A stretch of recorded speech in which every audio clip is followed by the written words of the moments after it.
Well, welcome back to the DCL podcast, your podcast to help you and your family cruise a little smarter. And I'd like to wish everybody a Happy New Year, and Happy New Year to our two wonderful co-hosts, Christy and Chris. How are you doing today, guys? We're well.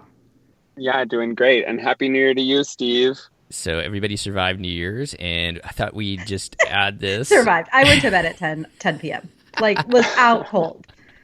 That sounds a lot on brand for you. Yes. Totally sober. I did not have anything to drink that day. I'm fighting the worst cold ever. And I was just tired. So I said, okay, I can't make it one more minute. And Chris, how did Everybody you spend? with their colds. Yeah. At my New Year's party, a bunch of people had colds too, and I'm about to go on this epic 9-day Disney World trip, and I was like, "Excuse me, I'm not going to be able to shake your hand or speak with you because I can't get sick." Wash your hands a lot. Midnight came, Seth and I cheered, and then we were like, "Bye, everybody," because we were ready to be in our own little space that was clean and ready for our cruise, or actually our vacation. And without germs. No more germs. I thought we'd take a quick look at some of the shows that were coming up, just to kind of give everybody a heads up as to what's coming up on the podcast this year. A lot of fun episodes, and these are not going to be in any order, but just kind of taking a look at some of the different things. One of the feedbacks that we've gotten is people really enjoy us talking to people about different cruise lines. What do you guys think? Yeah, everybody seems to like that. I think that it helps people with their planning tools, and we all know that even though we have Disney loyalty, sometimes it just doesn't work out to do Disney. So being able to know what's happening on other cruise lines and what that's like is an important part of being a cruise enthusiast. Christy, any thoughts? I agree. We'll have my trip report from my Edge cruise. That'll be later in February.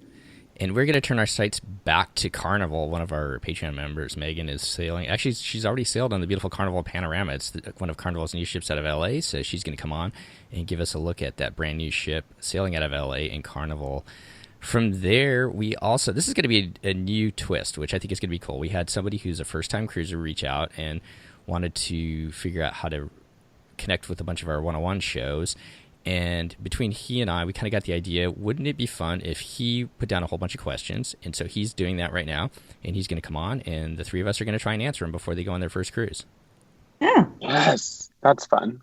Yeah. Yeah. So I thought that'd be kind of a different twist, giving somebody some help ahead of time, kind of at least our thoughts and opinions, and kind of what we picked up from you guys, the listeners out there over the last couple of years. Then we also, and the beautiful Disney Wonder sailing out of which port, Christy, that's coming up new? New Orleans. New Orleans. Yeah, we've got Christy's going to come back. Not you, Christy, but a different Christy who's been on before. She lives in New Orleans and has some younger kids, so she's going to come on and talk about sailing out of New Orleans and all the different things that families have to do around the New Orleans area, either before or after your cruise. No, that's great. And I have clients that are going to be looking forward to that episode as well. They're going on the Panama Canal cruise out of New Orleans in a couple months. I'm pretty excited for that. And I'm glad that they're coming back in 2021 to do those New Orleans sailings. So hopefully that's going to stick. It just gives everybody out there more options.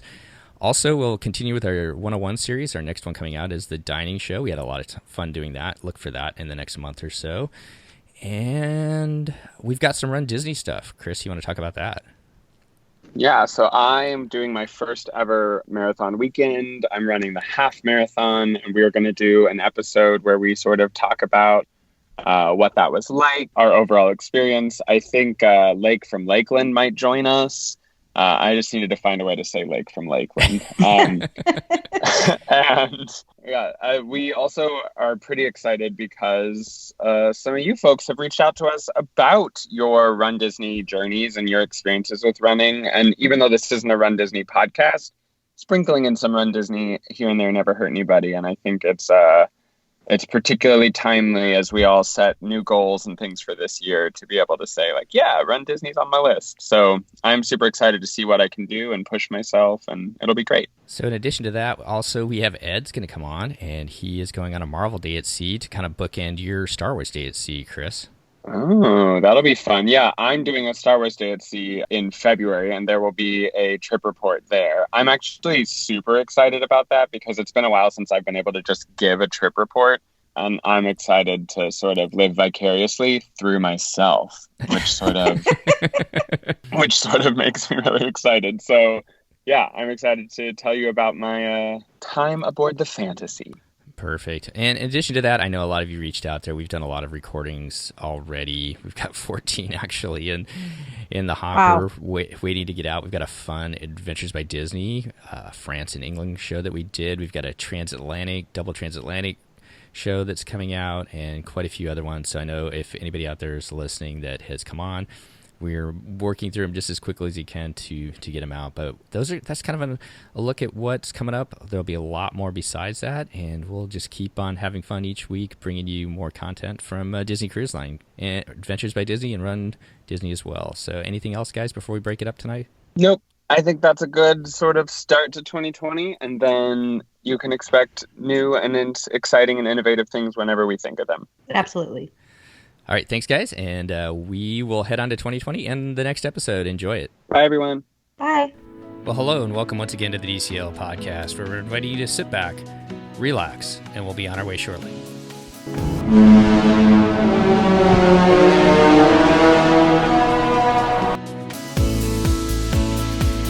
Well, welcome back to the DCL podcast, your podcast to help you and your family cruise a little smarter. And I'd like to welcome back to the show our co-host from Pack Your Pixie Dust. How are you doing today, Christy? I am fine, Steve. How are you? Not too bad. We both had busy weekends, but we are back podcasting, and I'm excited about that. Yes. Woohoo! Woohoo! Where was that woohoo a couple weeks ago? Was that? Who was that with? I can't even remember now.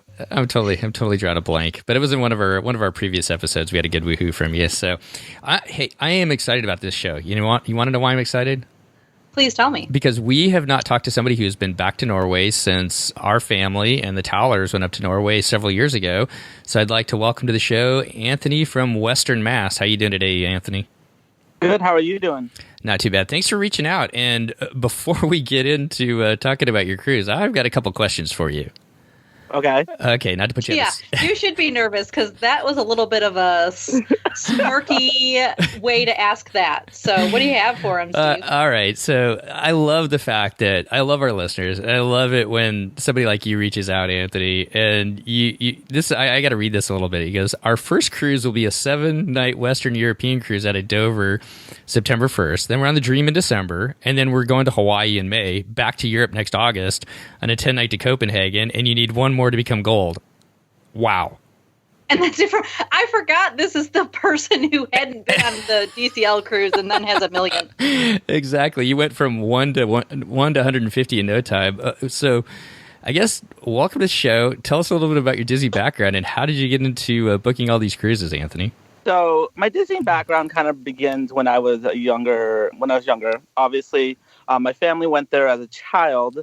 And we went there probably at least once or twice, like every other year. And so I was an only child, and my parents always would let me bring a friend with me. And so we never stayed on property at Disney. We always stayed in, I believe it's called Kissimmee. It's like right near Disney.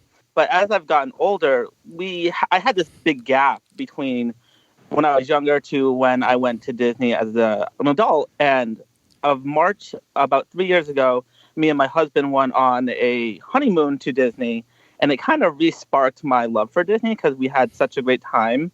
And then through a long story, I've actually started doing some work with Disney, and I love cruising. My husband's the type of person that likes to go on vacation, and I bet you a lot of people can relate to this, is that my husband likes Disney, and he goes along with the fact that I love Disney, but he doesn't want to go to Disney every year. Whereas I could go to Disney every year and multiple times in a year, but he doesn't. But he wants to see the world, and I also want to see the world. So I finally figured out that Disney had this cruise line and that we could see the world, but I could still have my Disney part of it that I love, and that we could share that together. I mean, he would pretty much go anywhere I would want to go because I'm the planner in the group of the family, so he likes to kind of just show up and do the vacation, but I kind of want to make sure that he gets to see the world, and I want to see the world too. And Disney Cruise Lines really was that compromise between the two of us. Well, that makes sense. Although I don't know if I could be with somebody who didn't want to go to Disney every year. I mean, he goes. He goes every year, but he's not the jump up and down, like tell everyone 50 times a day that he's going to Disney. He's like, oh, we're going to Disney. Well, I love that story because I think that Disney Cruise Line is a great kind of compromise for the two of you. You get your Disney fix while you're on board the ship, but yet the ships, if you go with the magic and the wonder, they get out of the Caribbean a little bit. You can go see some pretty incredible sights around the world. And this one, going up to Northern Europe, kind of talk about how you picked this one. So I wanted to experience Disney Cruise Lines actually before my family would go on it because I am a super type A planner. And so an opportunity popped up about mid-July for us to go on this cruise. And however, actually, my family did not join me on this cruise. It was me and one of my colleagues that joined me on this cruise. And we actually decided to do this cruise within, I want to say like 12 hours. We picked it and we decided to go. And that was that. And we knew about the ports and we knew that we had looked at the itinerary and both me and my colleague had said that we had never been to any of the ports. So it kind of looked like a perfect cruise to jump on. Your family is you, your husband, and you guys just adopted a new 3-year-old son, right? Yes, we did. But they actually didn't join me on this cruise. It was just me and my colleague. Okay. Well, congratulations on the adoption of your son. That's always exciting, adding a new family member to the mix. So you and your colleague decided to go to Europe. This cruise leaves out of Dover. Talk about how you got there. So we actually live in different parts of the country. My colleague lives down in Raleigh, North Carolina, and I live up in the Northeast. So we actually traveled separately. I took a direct flight from the Boston airport to London Heathrow, and we actually flew in 2 days early so we could do some sightseeing in London. I think that's a great tip, Christy, and I think you kind of agree with that, especially when you're going to Europe. These cruises can cost quite a bit, and the last thing you want to do is fly in the day before, either have a problem that stops you from getting on the ship, or once you get on the ship, you're so tired from the jet lag from your different time zones that you don't have, you might miss the first 2 days, just catching up on it. So if you can fly in a couple days ahead of time, I think that's a great tip. What do you think, Christy? I know from firsthand experience, actually, that flying in the day of the cruise is tough. So for our listeners who may not know, basically, if you're coming from the United States, if you're coming from the East Coast, for example, you're going to take an evening flight to Europe. So you'll leave, depending on where you're flying from, like 6 o'clock, 8 p.m., 10 o'clock, something like that. And then you're going to arrive in Europe the next flying through the night. And hopefully you're getting a little bit of sleep. But you're probably not getting any sleep, or at least not very much sleep. And the airlines, whether you're in coach or wherever your seat is going to feed you. So you're getting a big meal right when you get on the plane, or right after, shortly after you get on the plane. And then there's just not that much time to sleep. So it is a good idea to come in early if you can do it. So it actually worked out that we came in early. I don't know if anyone had followed the news for that particular week, but most people on our cruise flew British Airways from the U.S. to Europe. And during that time was the British Airways strike, the pilot strike. Oh, God. So we had joined the Facebook group for this cruise, and people were posting about the strike and whether or not they were going to have to fly in early or just cancel the cruise. So actually flying in early actually worked to our benefit. So we actually avoided that kind of whole mess. And then on the latter side of it, they actually were striking on the other end too. So some people were pretty nervous because some people had flights out the day that the cruise got back in the port from our embarkation. And that was the day that they were striking on the other end. So there was a lot of movement in people having to rebook tickets and talking to British Airways. So I would definitely recommend anyone that's flying from the U.S. to Europe to at least go in 1, if not 2 nights before the cruise, because by doing that, we kind of avoid the stress of, I hope that it doesn't really affect our cruise. Definitely. All good tips there. Those darn pilots, man, I tell you, causing problems. Bunch of jerks. Yeah, I know. Well, you guys fly into London. You spend a day probably sightseeing London. Dover's about 2 to 2.5 hours down there. How did you guys get down to Dover to leave on the cruise? So we actually called Disney Cruise Lines, and I knew that they offered a transfer from London to Dover. And I thought it was only from the airport that they would offer the transfer. So our initial plan was to go in, stay in London, and then just go back out to the airport to grab the transfer, or take a train from downtown London. And actually called Disney and found out that they actually had a couple of transfers. They had a transfer spot in London and was at Doubletree, Victoria. And so we actually ended up booking the DoubleTree Victoria for the 2 nights prior to the cruise, which ended up working out perfectly. It was a great location for sightseeing and doing some day tours. And then we just actually took the transfer from the DoubleTree Victoria to the cruise ship with Disney Cruise Lines. And did you book the DoubleTree with Disney, or did you book it on your own? I booked it on my own. Okay. I actually had rewards from a website that I was able to get a reduced rate that was better than what Disney was offering. Well, I think every rate on the planet would be better than what Disney ever offers for those pre-stays. But there is something to be said about the convenience factor if you didn't have such an option to just having everything going through Disney. So the one thing I would say is that the first time I called to get the transfer, the lady on the phone told me that I had to book the hotel through Disney in order to take the transfer from Disney. That didn't seem correct to me. So what I actually did was I did a little bit more research and I called them back. And the next cast member I got said, oh, yeah, you can totally do it. It's just a different code that we have to put into the computer for you to do the transfer alone. So just knowing that you can book the transfer standalone without booking the hotel, I think it's also an important thing to know. Absolutely. So we took the transfer from the airport when we left out of Dover when we went up to Norway, and it worked out fine. It was super easy to get back to the airport from where we were staying.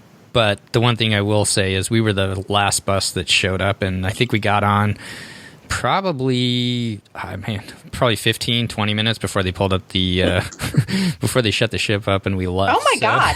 Yeah. Really? We ended up getting to the port pretty early. Okay.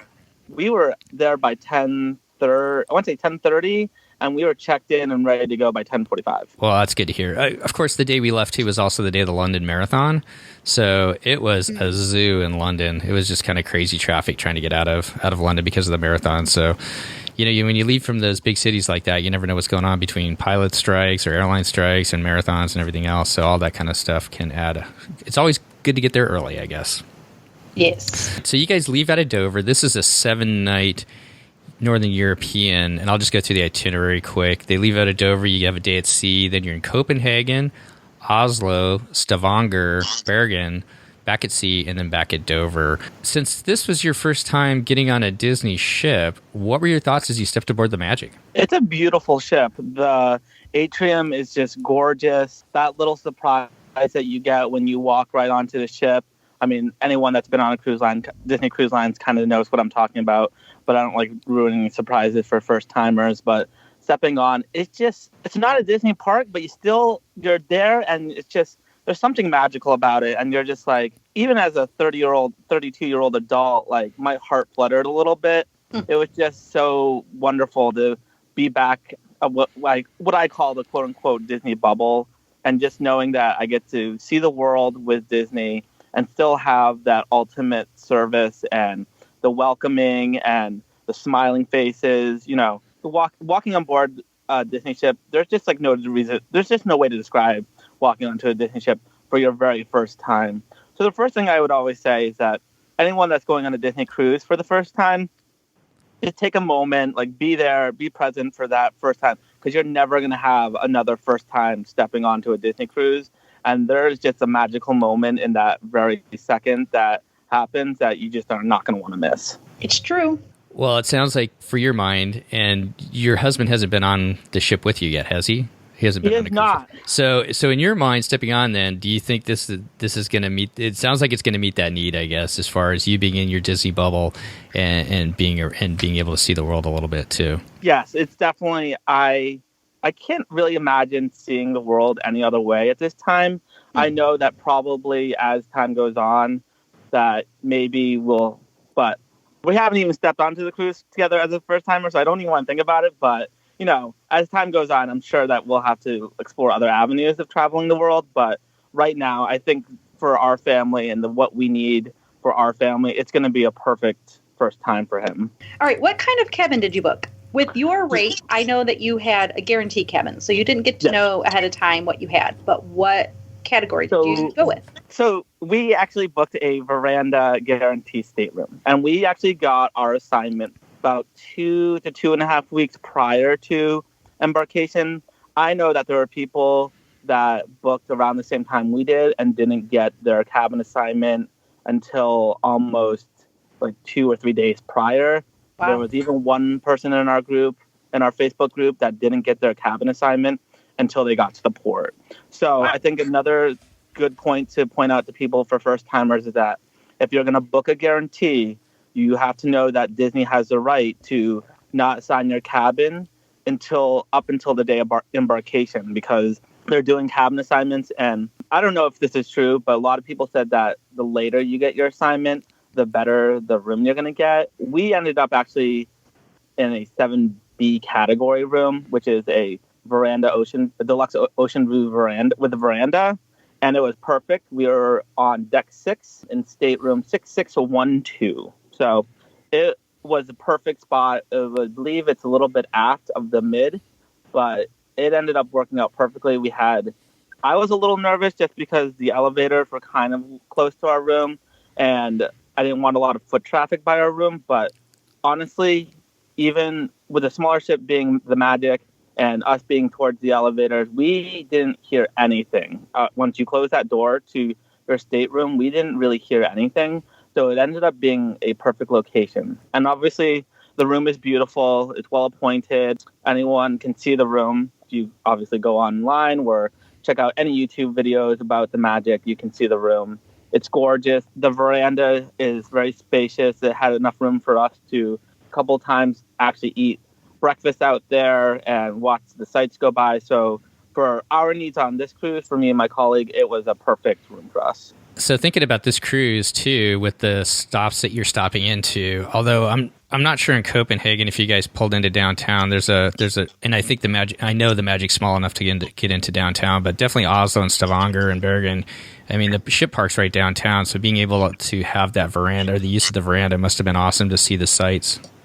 Yeah, it was great. I actually set up my GoPro and was actually able to do a lot of time-lapse videos of pulling into each of the ports and going through the fjord. So if you want those, I can send those to you. But they're just setting up my GoPro out on the veranda and being able to capture those kind of moments and still be able to enjoy and be present in the moment as a passenger was great. So we really loved the veranda. So I don't know, this might have ruined me for any other rooms. So I might not be able to go below a veranda. But my husband thinks that for our cruise that we would be able to do an ocean view. And then I went on this cruise and I was like, I don't know, I might have a difficult time going back down to an ocean view now. It's possible. Let me tell you, I have done it, but the veranda cabins are very nice. I may have to just not even post this episode because you just gave away the best tip out there. What's that? That you have no noise near the elevators. That is our secret go-to. We always book right near the elevators because you can jump, you're out of your cabin and up and down to wherever you need to go pretty quickly without having to walk down that long hallway. We love being around the elevators, and it is never, in all the cruises that we've taken, even on Norwegian, it has never been a problem. So I would say that if you're worried about being near the elevator for foot noise or anything like that, we've never had a problem with it, at least. So yeah, and it was really nice because, correct me if I'm wrong, but floor 6, or deck 6, is between two other floors that have a majority of cabins in it. So a lot of people were not stopping on deck 6. There's not a lot of reason for people to stop on deck 6 because it's all cabins. So the only reason anyone would be on deck 6 is if they were staying on deck 6. So I think that also cut down a lot on the foot traffic.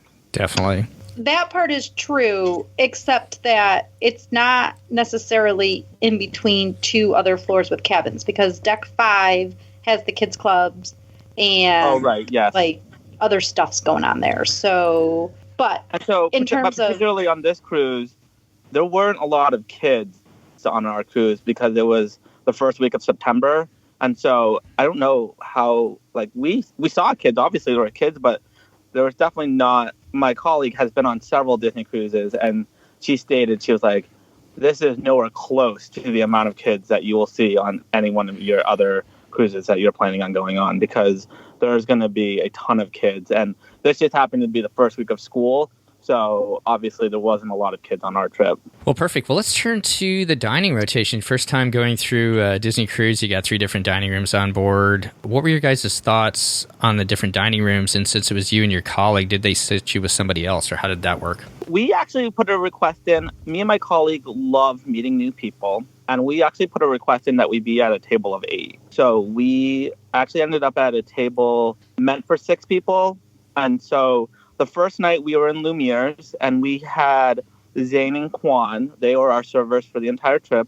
They were amazing. They were super nice. I don't know if it was just our server, but every night he would just say, "Welcome, family. Welcome to dinner." And I don't know if that's just my server particularly, but there's something like extra about being welcomed as a family member to their table. So we had Zane and Quan, and they were fantastic. And we started in Lumiere's. And we started the first night, we only had 4 people at our table, but we had a table of 6. So I don't know if that's speaking to how not full the ship was, but our table wasn't full. What dining time did you have? We had late dining. Okay. But my understanding with European trips, that late dining tends to be a little bit busier because of the all aboard times or tend to be a little bit later with European trips. Right. So we had late dining, which was at 8:30. And we started in Lumiere's. And Steve, this is for you. Escargot. I feel it coming. So here, I could not wait to tell you this, Steve. I had escargot every single night of my cruise. Yes. I love it. I am obsessed with escargot. Zane knew that I wanted escargot every single night.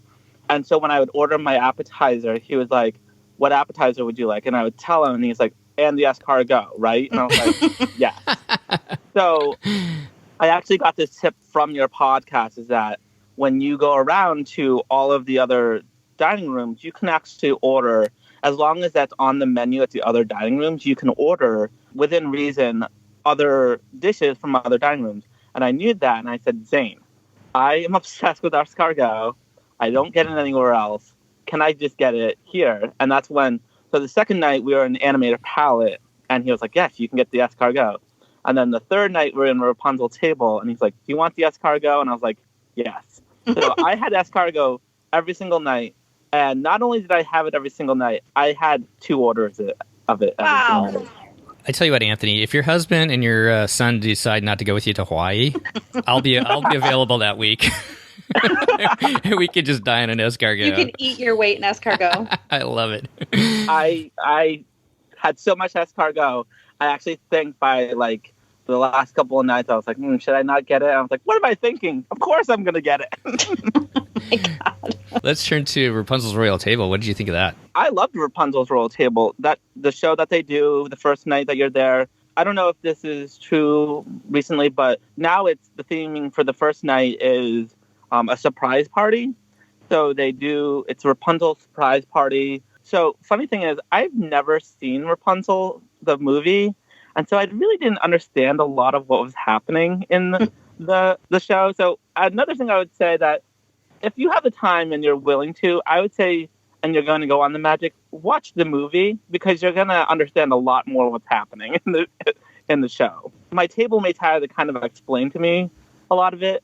Don't get me wrong, it was still awesome and I still got a lot of it. I just feel like I probably would have gotten a little bit more of it had I watched the movie itself. Yeah, all the little jokes that they do and the references to the ugly duckling, or it's not ugly duckling, what is it? The Snuggly Duckling. Snuggly there Duckling. You go. So actually, the night after we ate at Rapunzel's Royal Table, when we got back from port, I actually decided to watch it. And I was actually just sitting in my room giggling, laughing, because I finally started getting all the jokes that they were saying. So, what if they play it on the Funnel Vision every time? Probably not, because they rotate those movies quite a bit.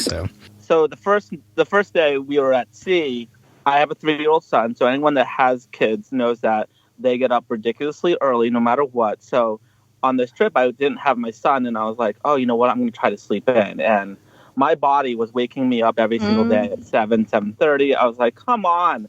I have no reason to get up. So I ended up just getting up, and I actually meandered up around 8 o'clock, 8:30 to the Funnel Vision on the top deck.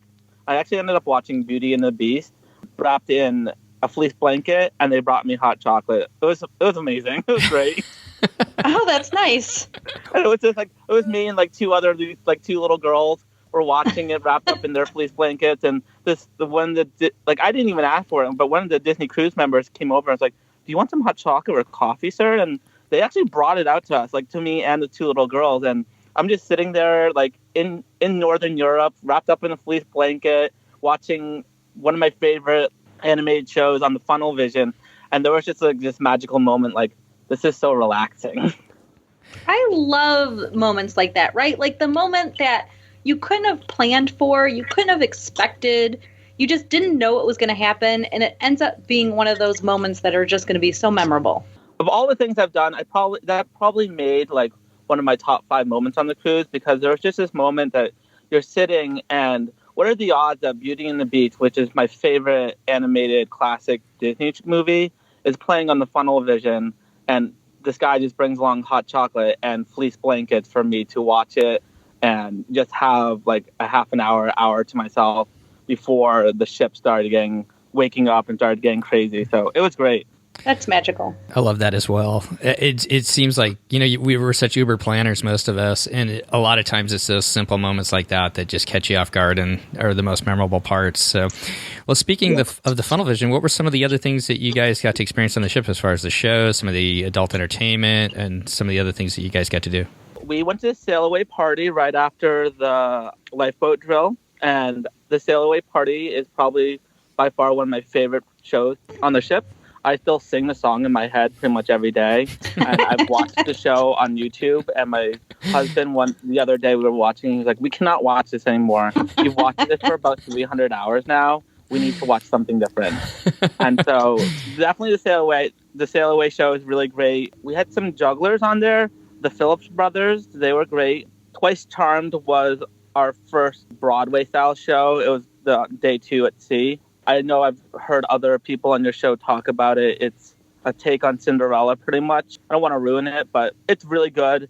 The caliber of the shows on a floating ship were incredible. So we saw that. And then the other show that we saw was Disney Dreams, what I think was the other show that we saw on the ship. And they were both fantastic shows. And what about like after hours activities? Did you guys go to any of the adult only entertainment like Met Your Mate or any other the shows? We ever? That was pretty much what we did every single night. So for other things like from the adult side, because this is kind of like an adult only trip, we did the tequila tasting on a sea day. So my colleague that went with me to the tequila tasting did not like tequila, so I ended up drinking a lot of tequila.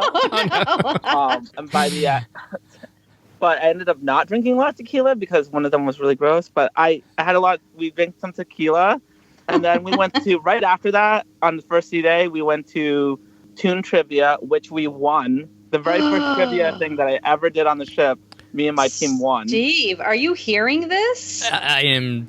Yeah, Amber's going to be pretty jealous too. So I think they both are.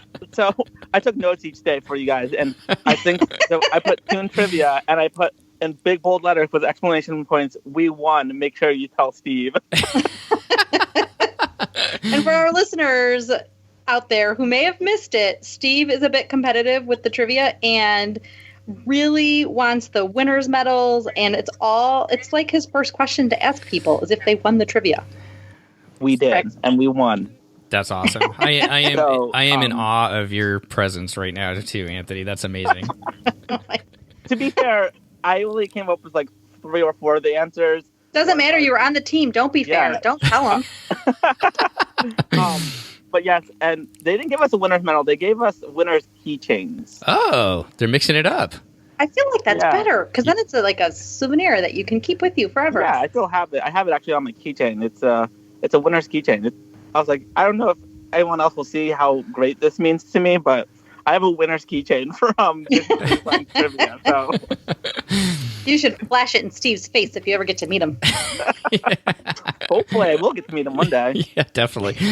Well, if you keep going on a cruise every other month, you'll probably see him on a cruise. Eventually. Probably. For other things that we did, so we did a tequila tasting, and then we did a premium wine tasting. And that was at like 10:30 at night. So we did that. And then right after that, we went to the silent disco. I don't know if any of your listeners have ever been to the silent disco, but I love to dance and I love music.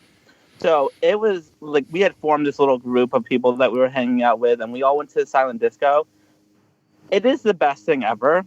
I don't know if you've been to it, but it's so funny to participate in it and then just take your headphones off and look around and see what's actually happening.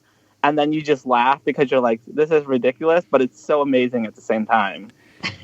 So for our listeners, a silent disco is basically you're at a disco, but there's no music being played in the room you're at. Everybody puts headphones on, and I think there's like 4 different songs or something that or channels that your headphones could be set to, and you dance to the song in your headphones, which is not likely to be the song that your neighbor is dancing to. So everybody's just crazy doing their own thing. And so we also did Match Your Mate. They had the newlyweds, and then they had the oldest couple, the people that have been married the longest. And then instead of the cruise staff choosing the third couple, they actually had the audience choose. And so every couple that ever wants to be on the show had to come up to the front. And they had to say why they thought they should be chosen. And let me tell you, some of the things that those couples said to get chosen, where I was like, this is getting a little racy for Disney. So if you want to see some funny, hilarious couples say things that you're just like... How do you say this in public? Yeah, you should definitely go to Match Your Mate. It's definitely an adults-only situation. I don't think you can even bring your kids, but it's definitely like adults only. And then we also did, on day 5, we did the Quest. The Quest type thing. I don't know if they call it the Quest on Disney Cruise Lines, but it was a Quest type thing. I have personally never done the Quest on any cruise line I've been on. And my colleagues and my friends that we were hanging out with were like, just you wait. And yeah, some of the stuff was, from my understanding, Disney Cruise Lines is a little bit tamer than other cruise lines, but there were still some, it was really funny to watch. I don't know that we've talked about that before. So can you just give a little description? Yeah, so the Quest is you go in there and it's groups of 4. We had 5. Don't tell anyone. We totally had 5. I know. It's groups of 4 people, and it's a scavenger hunt of sorts, but your group can't provide, like no one from your group can provide whatever they're asking for. So some of the tamer things, they were like, bring me something blue. And you have to go around the room and find something blue and bring it up to the front, and you get a point. The first 5 groups that get up there get a point. And then the things get more and progressively adult that you need to bring, I guess, or provide. And okay, I need an example. So hold on. If somebody's got their kids on, mute it or turn it off or do something else. I need an example of an adult item. I mean, I think it was a little bit more tamer than Disney led on to believe, but like the cruise director was like, I need a drink that hasn't had anything drinking out of it. And people were like bringing up brand new drinks and giving it to him. And then he kept them all. And he was that like, seems wasteful.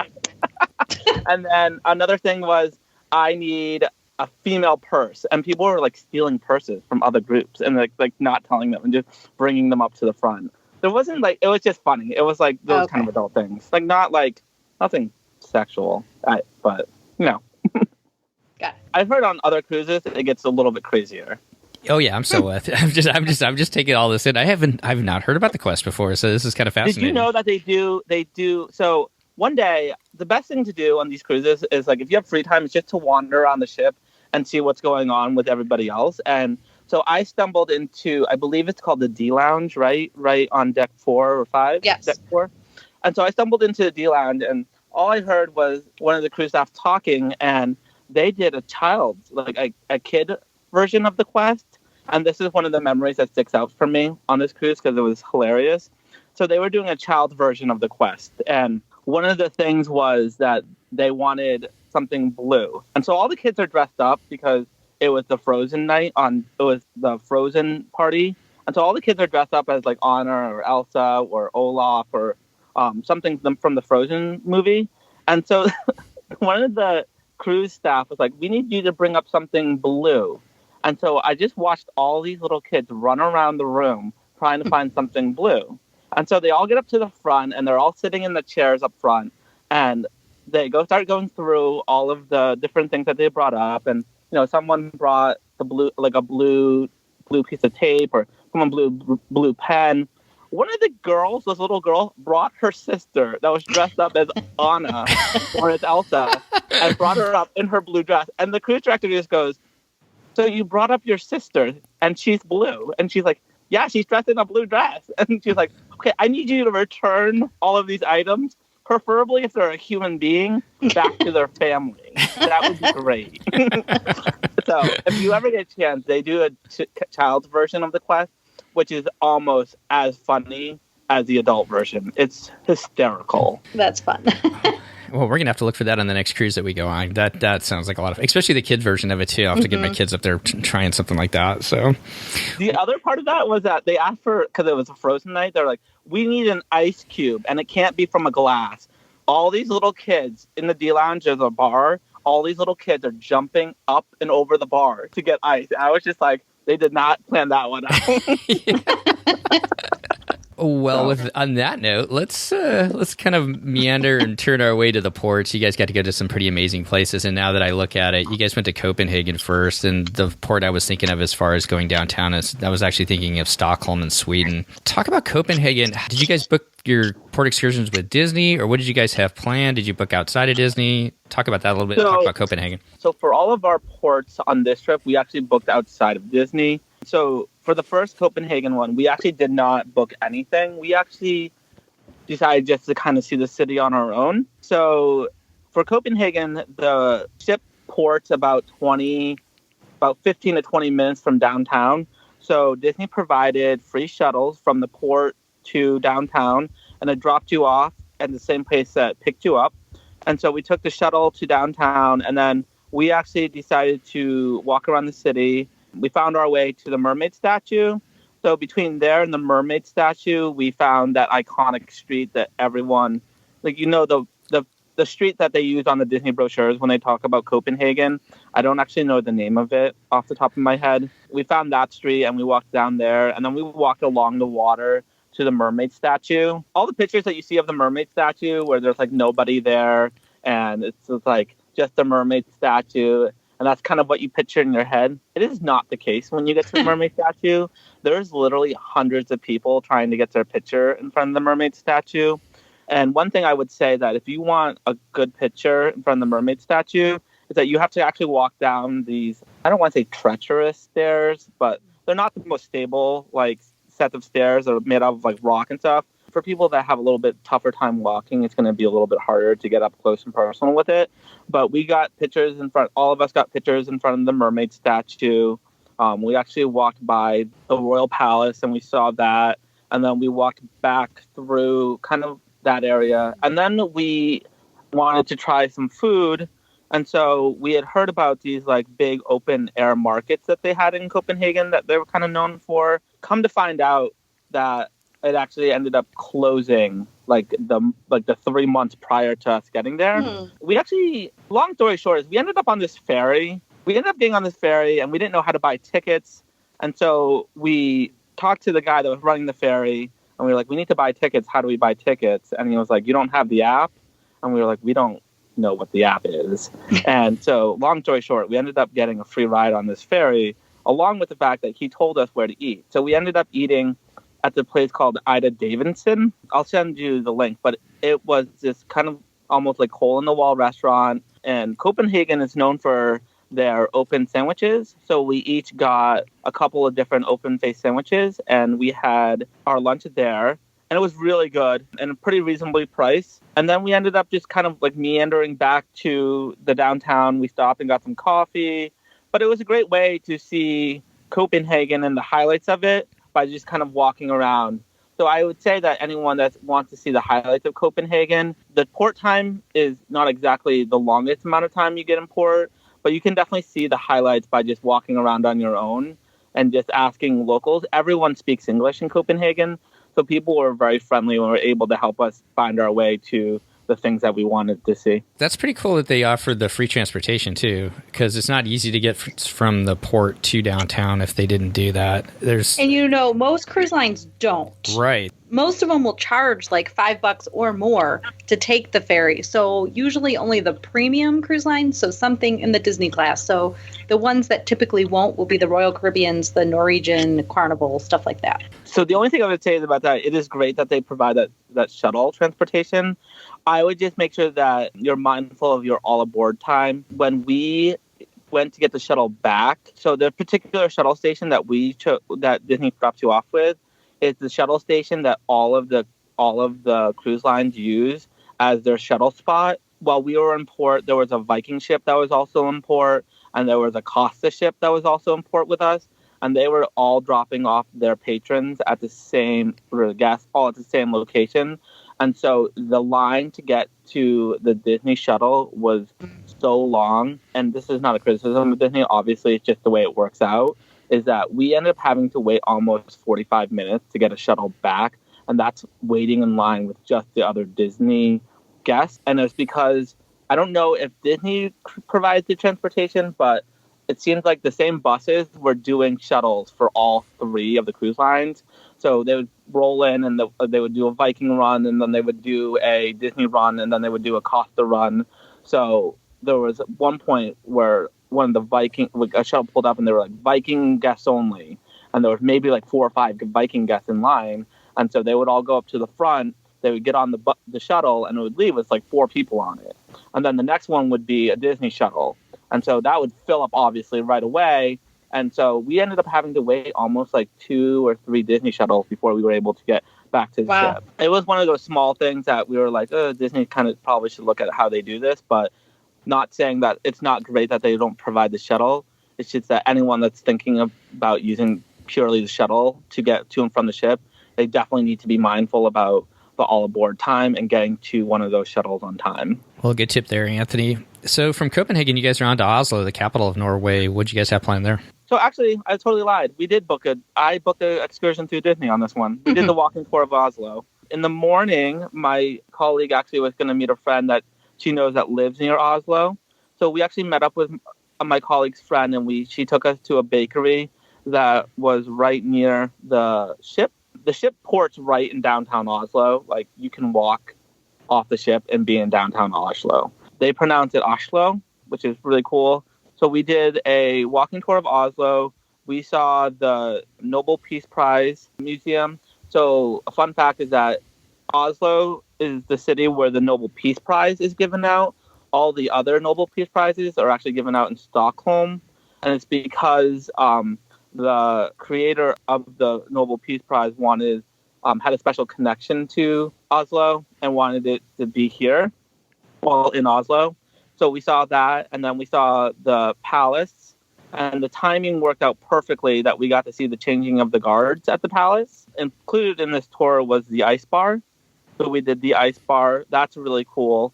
I'm from northern New England, and I pretty much will wear shorts in any weather, even in the fact that it was like 60 or 70 degrees in Oslo. And I wore shorts into the ice bar, which was a big mistake, but we did the ice bar, and that was a lot of fun. And you get a drink included at the ice bar. And then they take you through the old city of Oslo, and then you go see the fortress that Akershus, I did not know this, that Akershus is actually based on. Akershus, the royal table, Akershus royal table at Disney World. We got to see the fortress that it's actually based on. And so we walked through that, and then we walked back to the ship. It was a great, 2.5 hour walking tour that we did. That's one of the things that I love about this trip up through Norway that you do is the ships tend to dock right downtown, so it's super easy to get off and just start exploring. What a great day in Oslo. So from there, you're on to Stavanger. What did you guys have planned there? Did you go up to, and now I'm totally drawing a blank, the rock that looks out over that you can walk out on? Pulpit Rock? Pulpit Rock, that's it. Yeah, what did you guys do there? So in Stavanger, this is a fun little tip, is that we did the fjord cruise. And so Disney offers a fjord cruise, but we actually ended up booking separate from Disney. And we paid, I believe the Disney price, I wrote this down in the notes, is $129 through Disney. For the exact same cruise, we were actually on the exact same ship with Disney people that paid that price. We paid 550 kroner, which comes out to about $50 or $60. So we saved over half the price by booking it on our own, and we were on the exact same ship as anyone that booked it through Disney.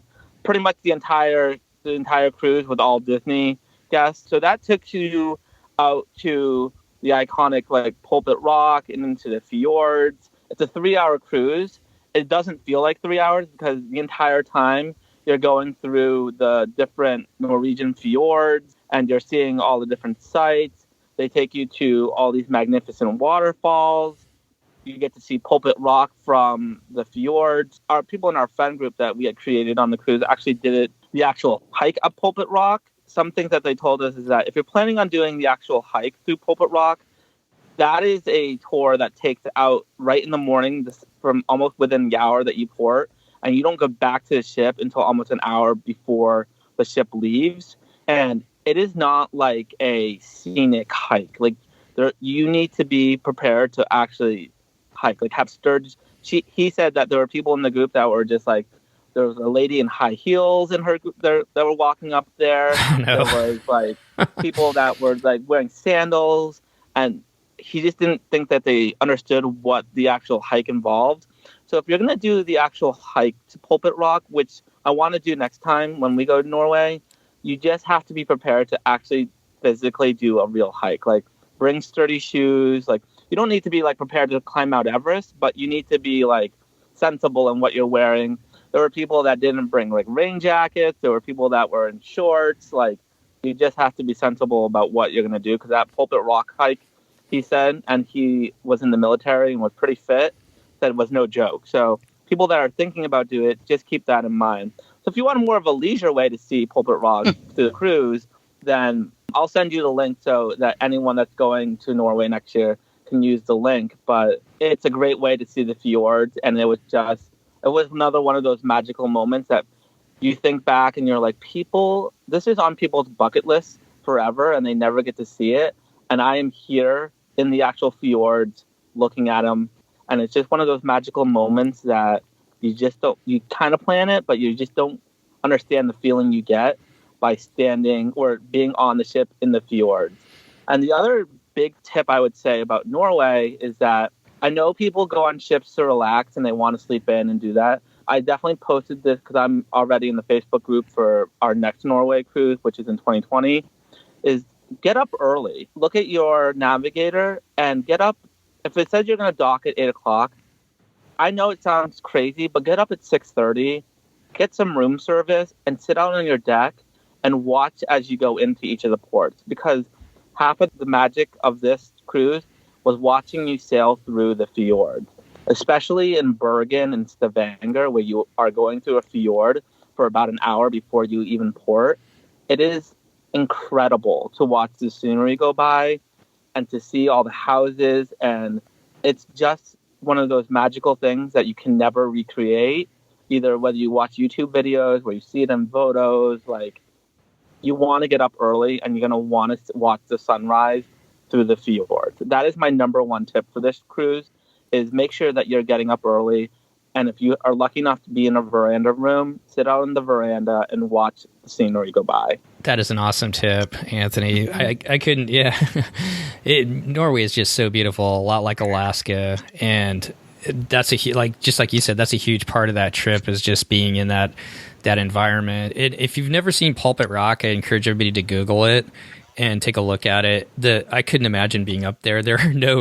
It's not America. They don't have ropes and everything else up there to keep you safe from the edge. I mean, people go up there and they sit right on the edge, and I just couldn't even imagine doing that, but it is absolutely beautiful.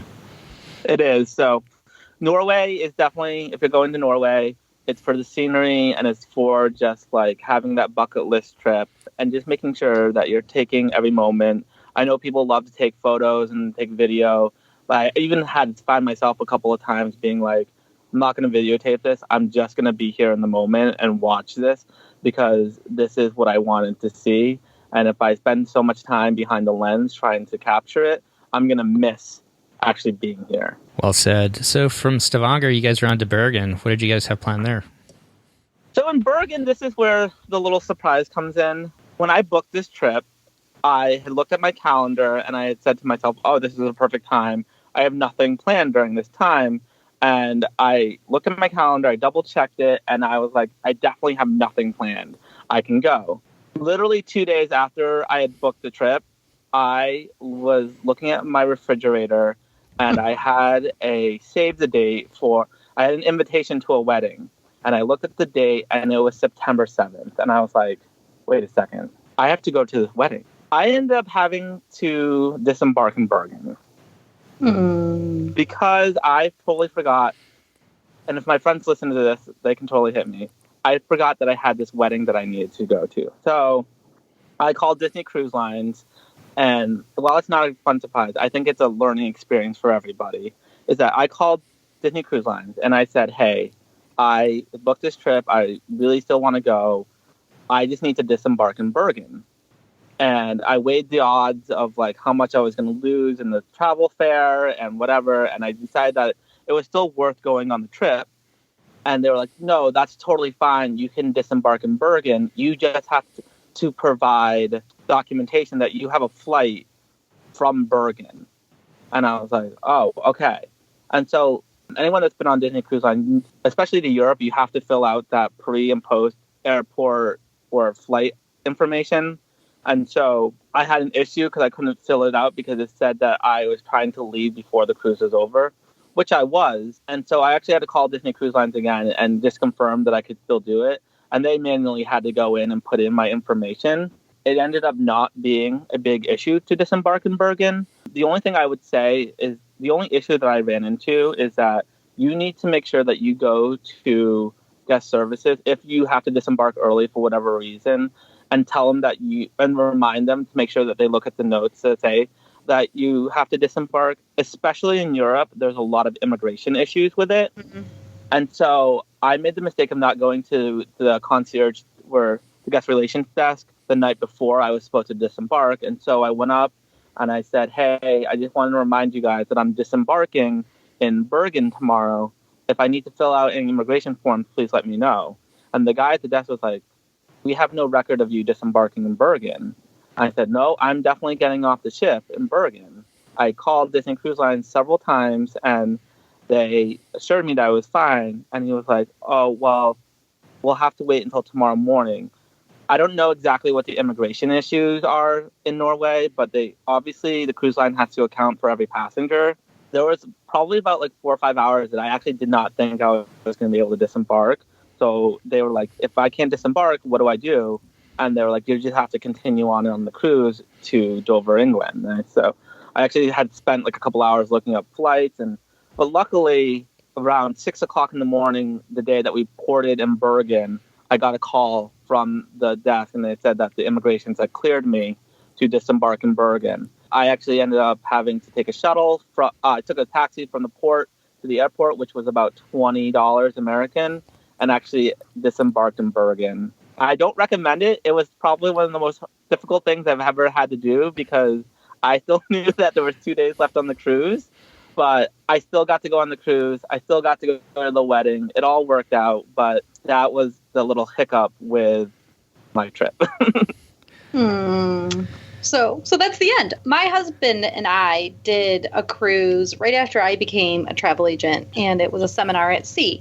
And it was 12 nights. Well, he didn't have that many vacation nights or days. And so he had to get back for work. So we did the same thing where we cleared it ahead of time with the cruise line.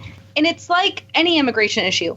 Let's say you fly to Italy and then go to England or somewhere else. You travel however you're going to travel to another country.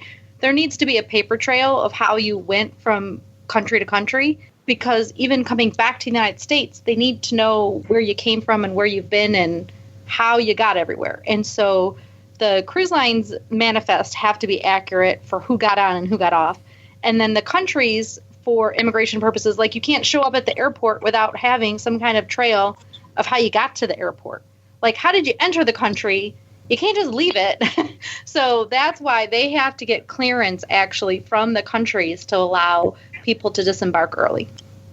Yeah, and anyone that's been to Europe recently, so I don't know who's been to Europe recently, but when we went to London, when we immigrated into London, we actually used our passports, and we use that there's a new electronic system that they're using at the Heathrow Airport where you actually don't talk to anybody. You just put your passport in the machine. It scans the passport, it scans your photo, and then you immigrate through. Like you're not talking to anyone. You actually don't get a stamp from anybody.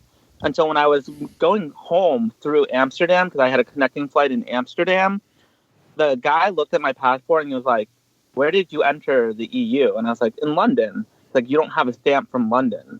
And I was like, "They didn't give me one." And I actually got pulled aside and got questioned for about 4 or 5 minutes about like where I was in the EU, because I didn't get a stamp in London. I don't know how I was supposed to get a stamp because they didn't provide. Literally, I don't know who's been to London recently, but it's just you put it in the machine, it scans your face, and then you're let into the country. And that's how it was for everybody in front of me. Like no one else was talking to anybody. And so actually going home through Amsterdam, I got questioned for about 5 to 6 minutes about like were my whereabouts in the EU for the entire length of stay that I was there.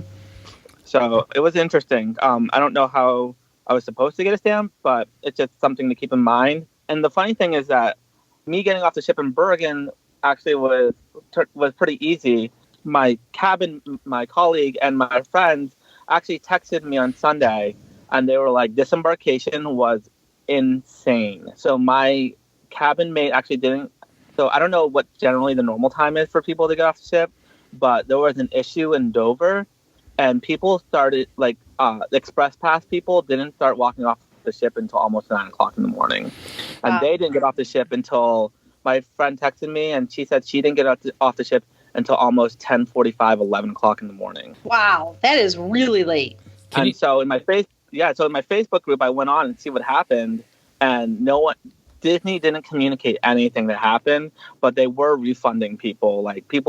Some people got their transfer money back from people. Some people missed their flights, so Disney was helping them fix that situation. There was a huge issue with disembarkation, so I don't know what happened. They said that the reason Disney is giving is that one of the gangplanks was broken, and they couldn't get people off on the other one. So the other thing I would say is that anyone, especially for the Dover port, if you're planning on taking a flight out of London or Gatwick, you need to make sure that it's at least past 2 or 3 o'clock in the afternoon to ensure that you're going to get there on time.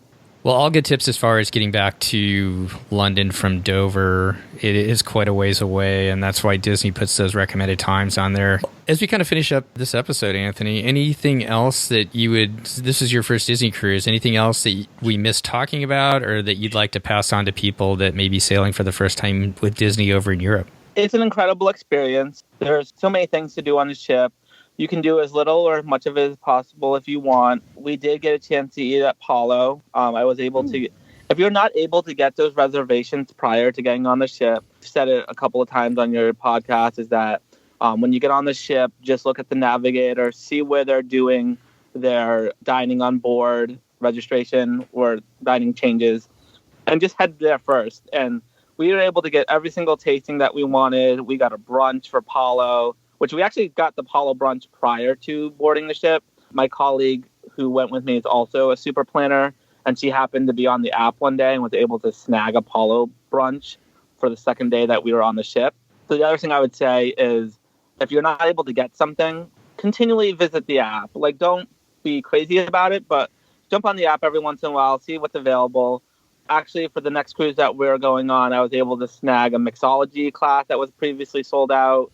So just make sure that you're going on the app and looking every once in a while, and you'll be able to grab some of those experiences prior to getting on the cruise. If you're not able to do it, then just go to where the assigned location. And most of the time, at least no one on my cruise that I knew in my Facebook group, I don't know if it was true of the entire cruise, but everyone in my group that wanted something was able to get it once they were able on the ship. I would say for first-time cruisers, don't be discouraged by the fact that you don't have status on Disney Cruise Line. They want you to experience everything on the cruise, so they're definitely going to try to do everything in their power to help you get there. So don't be discouraged by that. Just go, sit down, talk to them, see what's available, and then book it. I mean, we were able to do the stem to stern, we were able to do the tequila tasting, we were able to get into Palo, and for as late as we booked, like almost 6 weeks prior, we were still able to do all those experiences. And the second thing I would say is when you go to Europe, I know a lot of people like to take pictures and video and do all that kind of stuff. But the other important thing is just, it's so much fun just kind of be present in the moment and not take video and just kind of be there, because you have to realize how fortunate you are to be on a Disney cruise, let alone a Disney cruise in Europe. There are literally millions of people around the world that would love to be where you are, and you get to experience it. So just make sure that you're present and you get to be there for all the magic that is Europe and the Disney magic. Well said, Anthony. Yeah, as we kind of finish up, 2 good points. I've struggled, and I don't know about you, Christy, as far as I've thought about, trying to get a GoPro and do some things like that to make some video content for this show. But to be completely honest, I guess I'm kind of selfish of my time. I don't want to be carrying a camera around all the time. We try and take a bunch of pictures. So I think that's really well said about, having that opportunity to be in Europe or in the Caribbean or the Bahamas or wherever you happen to be, and just taking some time to really enjoy that. Oh, and the last thing I would say is join the Facebook group. It was so helpful, especially as a first-time cruiser. Even though I had my colleague that was a Silver Castaway Club member, it was so helpful and so cool. And it's one of those unique things that only, and I didn't really know that it's one of those unique things that only Disney Cruise Lines or Disney Cruise Line guests do. I am not aware of. I've tried Googling or Facebooking other cruises that my other clients have gone on, and they're not really out there. With the Disney Cruise Line groups, like the Facebook groups, doing the fish extenders and doing the magnet exchanges, it kind of gets you to know people on the ship before you go, and you build this connection. And to this day, even like 2 or 3, like almost 2 months after the cruise, I'm still talking to some of those people on Facebook and still like learning things about them. So definitely, it's one of those unique things about Disney Cruises is to join the Facebook group. If you don't think you're going to do fish extenders or magnet exchange, because I understand not everyone's into that kind of thing, and it's definitely one of those things that you can decide not to do, and your trip is still going to be as magical as you want it to be. But the Facebook group adds a whole new like cool element to knowing people and kind of building that relationship with people on the ship, because we would walk by people on the ship and they would recognize me or I would recognize them, and they'd be like, "Oh, you're from the Facebook group. That's really cool." And we actually got this amazing photo on the first day that we were on the ship. One of the people in the group is a professional photographer, and he got this amazing photo of the group that I now use as part of my background for my computer. And it was just so cool to know all these people on the ship, especially for some people that were solo travelers. You don't feel like a solo traveler because you have all these people that you can hang out with. Christy, any final thoughts? No, it sounds like an amazing cruise. It was. I had a fantastic time. And thank you for those great tips. I think you gave us great tips. You had mentioned your clients. Why don't you tell people so you are a travel agent. Why don't you tell people I am a travel agent. Where people can find you? So people can find me on social media, primarily on Instagram. I'm Pure Magical Adventures, spelled exactly that way with no spaces. Or they can find me, email me at anthony@dreambuilderstravelgroup.com. Well, perfect. Well, if you decide to jump on another cruise, and with all those that you already have booked, I mean, I guess I wouldn't hold it against you. You might be on something before you go on that dream vacation in December. We'd love to have you back and hear your experiences as well, Anthony. So I actually am. I actually booked myself. Why did I not know that? So we are actually going on Halloween on the high season. So it's really ironic. I listened to your New York podcast last week from start to finish. Even though I am near the New York area, I'm like 2.5, 3 hours away. We are actually jumping on Halloween on the high seas on the Disney Magic on October 27th of this year. Wow. In like 30 days. I think it's like 30 something days now. Oh, man. Well, just have a great time. Have a fun time in New York City. It was fun talking to Marcus and hearing about his kind of tips and his love for New York City. So I wish you and your husband and your son the best. You guys are all going on this one? So, yep. So we're all on this one. And then we are all on the Hawaii sailing. We are on the return from Hawaii sailing, the May 8th back to Vancouver. And then we are all booked on. So me, my husband, and my son and my mom and dad are all booked on the Norway 2020 cruising, which is the 10-day that also goes to Iceland. And then we have in the works, we have one or two other cruises that may happen. I don't know. Well, Anthony, It's such a fun addiction, isn't it? It is. It's my husband. My husband is like, "You're going crazy," but I'm like, "It's for work." we'll have just a wonderful time out of that cruise in New York City, and stay in touch, Anthony. And when we can, we'll get you back on and we'll talk some more Disney Cruise Line with you. Oh, perfect. Thank you so much. All right. Thanks again for being part of our show, Anthony, and we'll talk to you soon. Take care. Well, that's going to wrap up our show today. Once again, I really want to thank Anthony for coming on and sharing his experiences as he sailed on the beautiful Disney Magic up to Norway this past summer. If you are heading out on your next vacation soon, all of us here at the DCL Podcast would like to wish you fair winds and safe travels as you head out on your next adventure. Once again, thanks for coming back and taking a listen, and we'll see you next time on the DCL Podcast.